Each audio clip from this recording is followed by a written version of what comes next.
Radio. So I'm with Sarah Kelsey. Hey, Sarah. Hey, Glenn. Now, if you've listened to the podcast for some time, you may have heard Sarah a couple of years ago. Tell us a little bit about you and where they may have heard you on this podcast and others.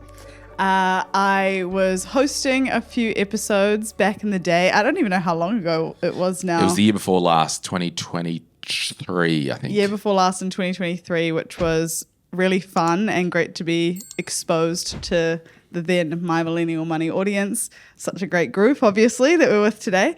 But I also had my own podcast for about 5 years around financial literacy as well. It was called The One Up Project, but I just stopped that earlier in the year as I moved to London and started a new season of life. Yeah, and if you haven't noticed from the accent, not Australian. No. From the East The other Island or whatever. All right, so what are you doing for work now? And did you have it lined up before you moved up here? And how long have you been up here? So I work as a product marketing manager for an HR tech company. And I did not have this job before I moved. I moved in February. I got this job in May. And what was the last question, sorry? How long have you been here? In London. I've been here since February. So that's, I think, 7 months now. Now, just picking up like before the break where I'm like, everyone just moved to London. And then Philly came up and she's like, do not dare say that. You come in here and you make these bold assumptions. Anyway, so during the drinks break, we legitimately had a bit of a drinks break. I was talking to people and they said we were actually better off in London based on their career and whatnot. So again, everything's circumstantial, but based on your career, do you think financially it is better off relatively in London, or you just don't know? I think for me, in my particular situation, I am better off financially here. However, relative to the cost of living, I don't think it's like as crazy as maybe I think it sort of is in my head, like as crazy good, because I have to factor in the exchange rate and everything. But I think just earning in pounds, to be honest, has made the biggest difference because I was freelancing for 3 years prior to this. And so earning my own money, and that was New Zealand dollars. And then I moved here and was trying to live off New Zealand dollars, which was so painful. So to be earning in pounds now just feels, I'm just so grateful for that, honestly. It makes life a lot easier. Yeah, awesome. So that's it. I think it's just all circumstantial. What district do you live in? Or is it the district zone? Sorry, it's not the Hunger Games. Yeah, I don't know what zone I live in, to be honest. Borough. I don't know. I live in, is that like what council you're? Tower Hamlet. She lives near Carnley. East London. Canley Wharf. Is it Carnley Wharf? I live near Canary Wharf. Canary Wharf. Yeah. Is that a 1? No, it's 2. Whatever. Irrelevant. Yeah. But Zone 2, yeah. It's on the other line. Yeah. Okay, so you've been here since February. Yes. What would you do differently if you were moving here again, knowing what you now know? What would I do differently? I'd probably prepare for the job market maybe a little differently. I think it's quite a hard one to work out, maybe depending what career you have, how you're going to find a job most effectively. Right. For me, I found a job through a recruiter, but I also had to try and differentiate myself coming into like a tech market, not having any UK or really global experience, but still trying to prove that I was of value to that company, despite maybe not having the desired experience. And something I've noticed here is that generally my experience was that people want a very specific type of person in the role, whereas coming from New Zealand, it's a lot more generalist, and probably Australia is the same. Like you do a lot of different things in a business, especially if you're working for a tech company or a startup, whereas here you often have a specific kind of role. So instead of positioning myself as a generalist in the market, I came in and picked my own niche. So instead of maybe picking general marketing, I wanted to do product marketing, and I was able to work with SaaS tech products. And I tried to position what I did with the podcast and helping the sponsors to grow their brands. So you gave them a bit of a razzle dazzle at the interview? Yeah. Nice. And what did you do for accommodation before you arrived or after? Like, what was your arrival like? So Trumpets, flags, champagne. Oh yeah, all the works. Yeah. No, when I arrived, I had 14 clothing items in a backpack on.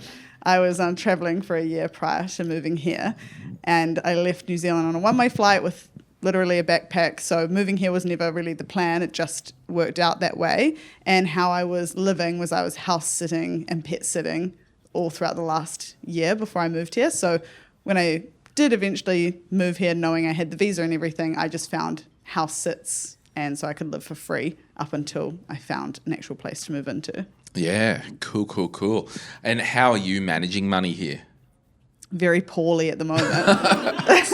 As soon as I was saying earlier, like, as soon as I got my first paycheck after trying to live so minimally for so long, I was like, woohoo, you know, like I hadn't had this time before where I could be a little bit more free with the cash.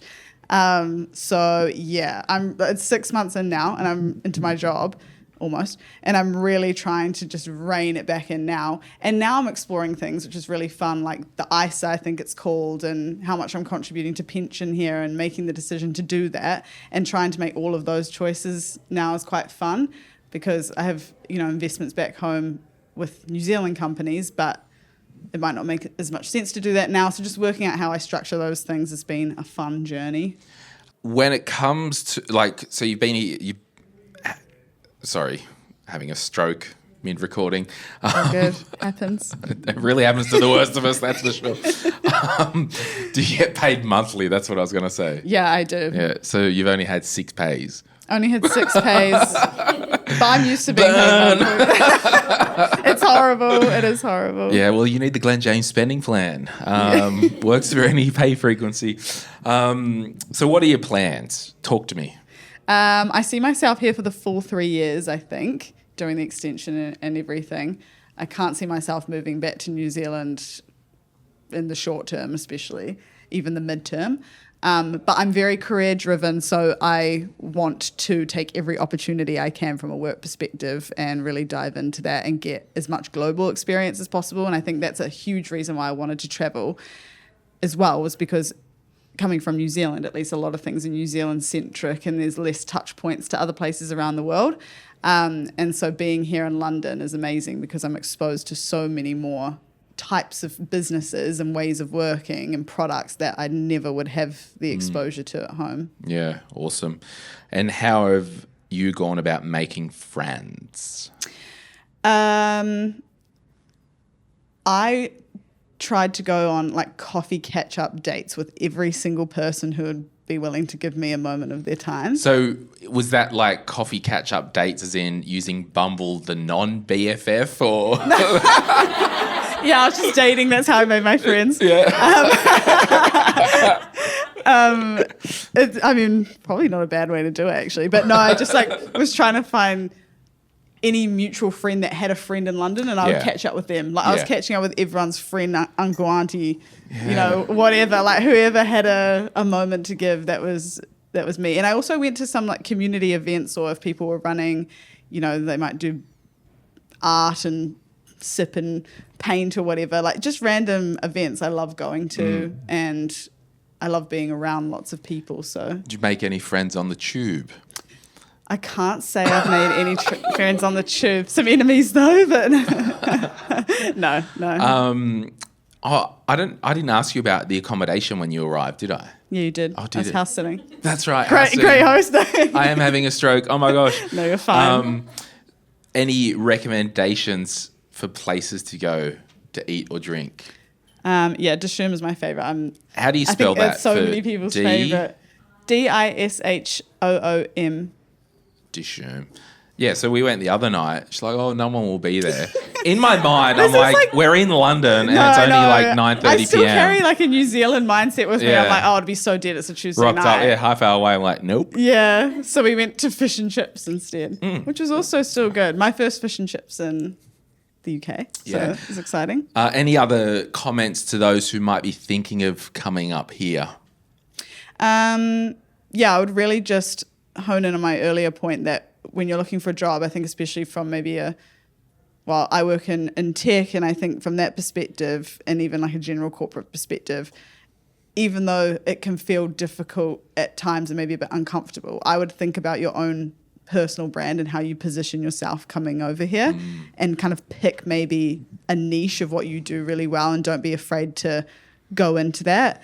And don't be afraid to speak confidently about your strengths. And, you're already over here taking the risk. So Yeah, and actually you said something really cool the other night when you first joined the workplace. Talk about when you were like, you made the decision that from day one you were going to set the tone about who you were. Is that like that type of vibe? Yeah, I said when I entered the workplace, like usually I think in the past I've entered environments and I was really focused on trying to make sure everyone liked me and being like a likable person. But when I entered this workplace, I think I went in with a bit more of just a career progression mindset, which might be good or bad depending on, what you want out of the job or out of your life. But I went in and I wasn't hell-bent on, making friends or making sure that everyone liked me. I just wanted to do a good job and add value to the team. And so that was kind of my focus, and I think I've actually gotten such a long way in the months that I've been here from a work perspective, and I think I've already made a bigger impact here than I ever did in New Zealand in any job I did. So yeah, and I think it's important because we live in our own head so much, and I always think like people like we're all worrying about our own lives and our own self, and I think you show up. They don't know what you know about yourself. No, they don't know I have this perception. That's and right. I want them to like me and all these things. Yeah, of course. Yeah, so I think it's awesome. Okay, any other final tips that you would give anyone? Just take risks and be curious, everyone. That's what I would say. Love it.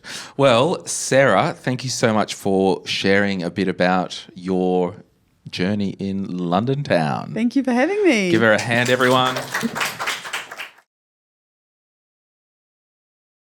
Hey, it's Glenn here. Thank you so much for watching today's video. You made it to the end. Can I ask a favor? Can you hit that like button and maybe hit subscribe if you want to get notified when we release further videos just like this one, whether you watch the Money, Money, Money podcast or Retire Right. And remember, if you want to learn more about investing, I've got an investing book, The Quick Start Guide to Investing, and there's a link in the description to get your hands on a copy. Thank you so much. Bye.